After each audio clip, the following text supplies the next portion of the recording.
This is a remarkable story that I think the listeners will love, especially saying people out in California in my neck of the woods. This is mind blowing. But the state of Alabama actually had a ban on yoga. And you led the effort when you got there to undo that ban. Yeah, so when I was first elected in like 2018 and I went into session in 2019, I would, go to different schools around my district, and through that interaction with children and teachers and students, I learned that yoga was banned in 1993 because the school board got a complaint by somebody that probably was very powerful. One complaint basically then created the ban of yoga, right? The state school board went into, effect of banning it from school, and then the legislature in 1993 went on to make that law.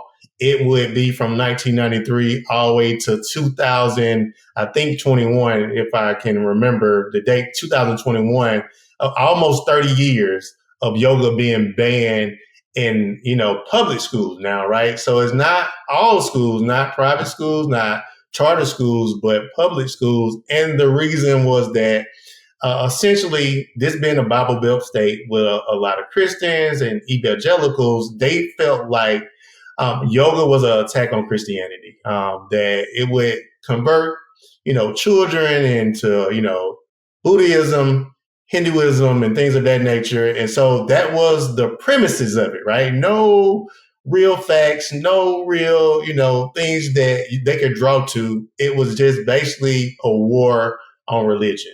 And so when I introduced that bill the first year, it was like, is this guy crazy, right? But to me, it's like yoga. Tom Brady does yoga. LeBron, like everybody we know, they do yoga in churches. I was a yoga instructor at my church, and no one said anything about this. So for me to get in 2019 and introduce this bill, I was shocked of the pushback. But then you have to understand where you are, how much we believe in, Jesus and football and things of that nature.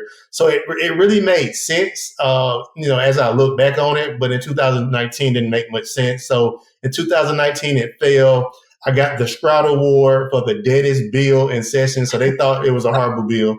And in 2020, I would roll on to get the bill through the House, but it didn't pass the Senate because of COVID.